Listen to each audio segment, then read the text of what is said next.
আল্লাহ রব্বুল আলামিনের দরবারে হাত তুলে প্রার্থনা করি, আমরা যেন হে রব্বুল আলামিন, হে একমাত্র মালিক, হে একমাত্র পরওয়ারদিগার, হে একমাত্র রহমত দানকারী, হে একমাত্র সাহায্যকারী,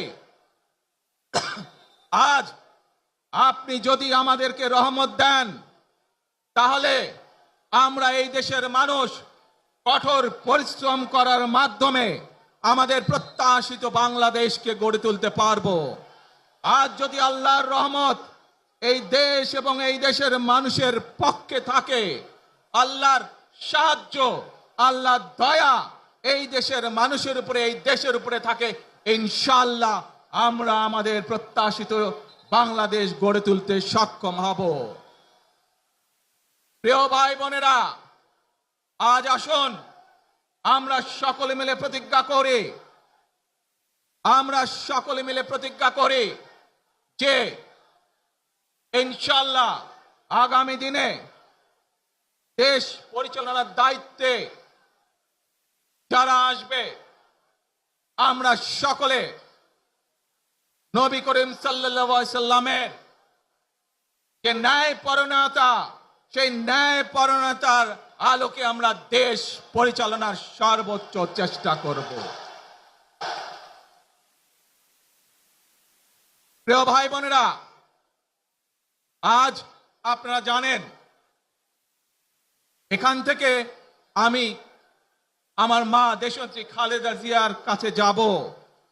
একটি মানুষ, যে মানুষটি এই দেশের মাটি, এই দেশের মানুষকে নিজের জীবনের থেকেও বেশি ভালোবেসেছেন।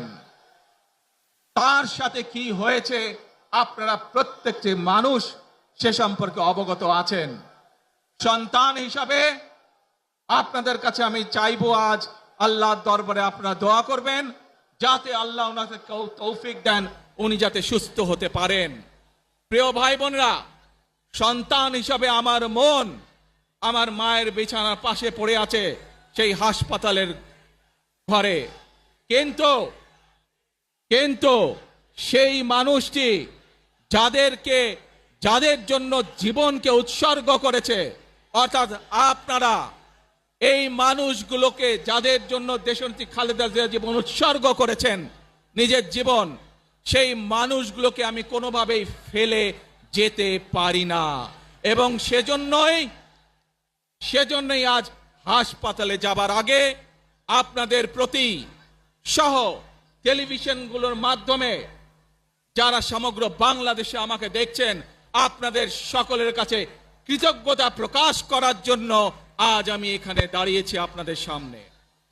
প্রিয় ভাই বোনেরা, আসুন আমাদেরকে আজকে নিশ্চিত করতে হবে, আমরা যে ধর্মের মানুষ হই, আমরা যে শ্রেণীর মানুষ হই, আমরা যে দলেরই রাজনৈতিক দলের সদস্য হই অথবা একজন নির্দলীয় ব্যক্তি হই, আমাদেরকে নিশ্চিত করতে হবে যে কোনো মূল্যে আমরা আমাদের এই দেশের শান্তি শৃঙ্খলাকে ধরে রাখতে হবে।